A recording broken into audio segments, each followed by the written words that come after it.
The live TV, सच सबसे आगे। नमस्कार, द लाइव टीवी आप देख रहे हैं। आपके साथ मैं हूं आदित्य कुमार। इजराइल से हमास युद्ध कर रहा है या हमास से इजराइल कर रहा है, यह बात बखूबी आप जानते हैं। दरअसल इजराइल भले ही फिलिस्तीनियों को मार रहा हो, बमबारी कर रहा हो, लेकिन जब वो ज़मीनी लड़ाई लड़ने के लिए हमास के लड़ाकों के आगे आता है तो उसकी पतलून गीली हो जाती है। इसकी तस्वीरें भी आप सबने देखी हैं।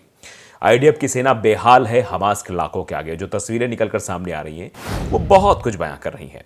गाजा मुजाहिदीन द्वारा सबसे भीषण विनाश और हार के बाद जो गाजा पर जो मुजाहिदीन हैं यानी कि हमास के जो लड़ाके हैं, सबसे भीषण विनाश और हार के बाद इजरायली सैन्य ब्रिगेड केफिर को वापस ले लिया गया है। यानी अब इजरायली ब्रिगेड जो वहां पर है, जो आईडीएफ की सेना है, वो वापस लौट रही है, वापस जा रही है।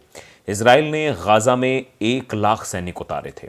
1 लाख सैनिकों की फौज गाजा में उतार रखी थी, जो गाजा में लगातार युद्ध की स्थिति में थी और युद्ध कर रही थी। उसका बड़ा नुकसान हो रहा था, और जहां नुकसान होता है वहीं से सेना वापस बुलाई जाती है। ऐसा तो है नहीं जहां प्रॉफिट हो रहा हो, जहां हमास को नुकसान पहुंचाया जा रहा हो, जहां जीत सुनिश्चित हो रही हो, वहां से सैनिकों को वापस बुलाया जाए।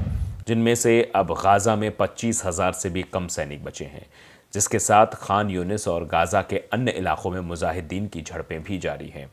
वीडियो में देखा जा सकता है कि काफिर आर्मी ब्रिगेड के जवान गाजा के नर्क से बचने का जश्न मना रहे हैं। तो आप समझिए, ये जो जवान वापस आए हैं, ये गाजा से वापस आए हैं और ये जश्न मना रहे हैं क्योंकि ये लोग गाजा से वापस आ गए हैं, जिंदा बच के वापस आ गए हैं। आप जानते हैं कि हमास के लड़ाकों के आगे आईडीएफ के जवानों का क्या हाल था। एक जवान जो बचकर वापस इजराइल लौटा था, उसके सपने में भी हमास के लड़ाके आते थे, और हमास के लड़ाके जब उसके सपने में आ जाए तो वो पैंट में पेशाब कर देता था। यानी हालत इतनी उसकी ख़राब थी, और जो स्थितियां फिलहाल दिखाई दे रही थी वो बिल्कुल भयावह नज़र आ रही थी। तो आप समझ सकते हैं इजराइल और हमास का युद्ध किस मोड़ पर आकर खड़ा हो गया है, किस तरीके से इजराइल अब वापस लौट रहा है। इजराइल की सेना पस्त होती जा रही है, उसको कहीं से भी कोई विकल्प दिखाई नहीं दे रहा है। ये स्थितियाँ इतनी ज़्यादा ख़राब है जिसको आप जो है अंदाज़ा इसका नहीं लगा सकते हैं। तो आप जानते हैं कि ये अब कई तरीके से मसला बढ़ता चला जा रहा है। अब ये लेबनान की तरफ भी गतिरोध बढ़ गया है। हुती भी लगातार जो है अमेरिका और ब्रिटेन को चेतावनी दे लहजे में उनको आतंकवादी संगठन यमन में घोषित किया जा रहा है। लेबनान की तरफ गतिरोध बढ़ रहा है। हिजबुल्लाह किस तरीके से लगातार अटैक कर रहा है, वो इसराइल को निशाना बना रहा है। इधर हमास अपनी तरफ है, ICJ international court of justice में मामला चल रहा है। बेंजामिन नेतन्याहू की खिलाफत हो रही है। इजराइल की सड़कों पर बेंजामिन नेतन्याहू इस्तीफा दो के नारे लग रहे हैं। संसद भवन के बाहर नारे लग रहे हैं।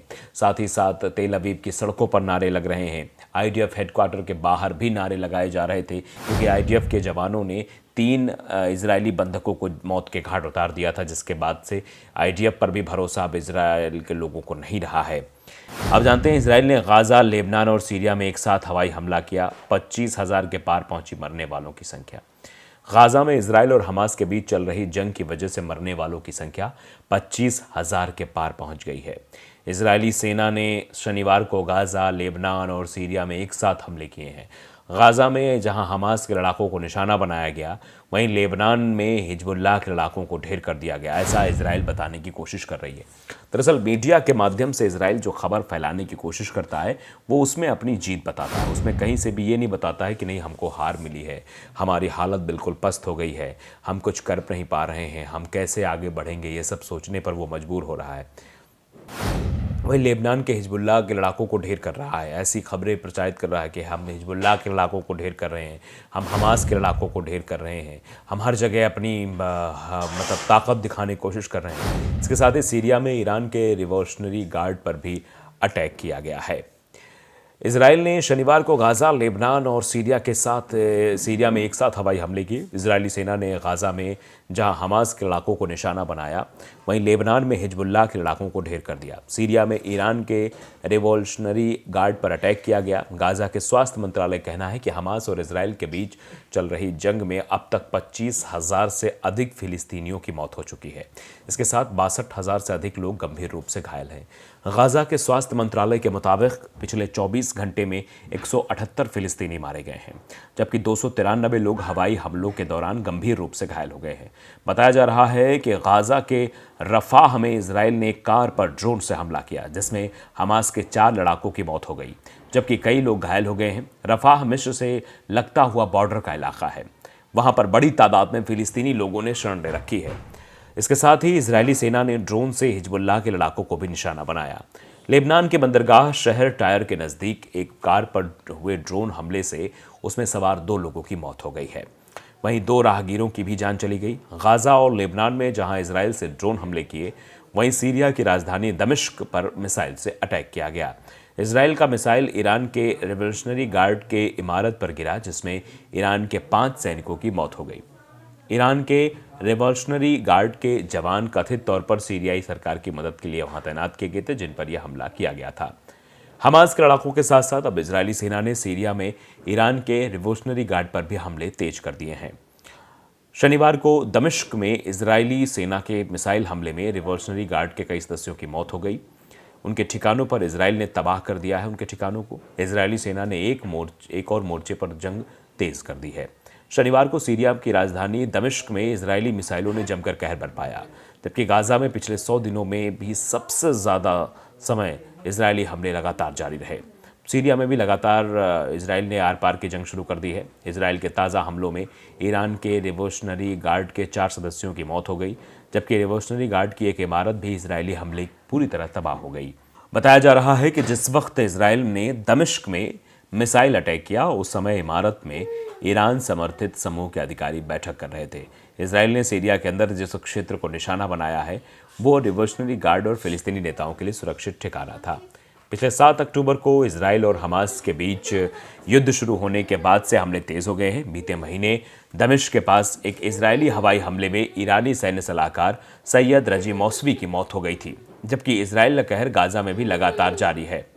इजराइल ने शनिवार को गाजा पट्टी में हमास के कई ठिकानों, हथियार गोदाम और हथियारों को तबाह करने का दावा किया। इस बीच खान यूनिस में इजरायली सेना ने एक लंबी सुरंग का भी पर्दाफाश किया है। दूसरी तरफ हमास के लड़ाकों द्वारा बंधक बनाए गए लोगों को आज़ाद कराने का मामला इजराइल में तूल पकड़ता जा रहा है। शनिवार को बड़ी संख्या में इजरायली बंधकों के परिजन पीएम बेंजामिन नेतन्याहू के निजी आवास के बाहर जमा हो गए थे। बंधकों की रिहाई को लेकर जमकर प्रदर्शन भी हुआ।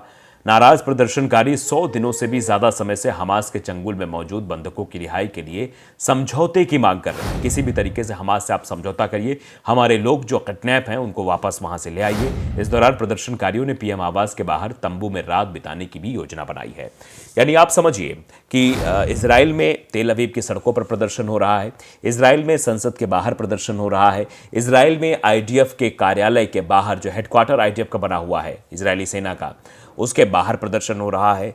बेंजामिन नेतन्याहू के आवास के बाहर प्रदर्शन हो रहा है, और सिर्फ इसलिए प्रदर्शन हो रहा है कि आप हमारे लोगों को वापस लाइए ना। आपकी नैतिक जिम्मेदारी बनती है, आप हमारे देश के प्रधानमंत्री हैं, प्रधानमंत्री के नाते आपको, आपके ऊपर हर नागरिक के सुरक्षा की जिम्मेदारी है। तो आप जाइए, हमारे नागरिकों को सुरक्षित वापस लेकर आए, चाहे समझौता करना पड़े या कुछ करना पड़े। लेकिन बेंजामिन नेतन्याहू अपनी हठधर्मिता का परिचय देते हुए लगातार युद्ध की घोषणा में रमे हुए हैं, और युद्ध की घोषणा भी कर रहे हैं कि अब जब तक हमास को समाप्त नहीं कर लेंगे रुकेंगे नहीं।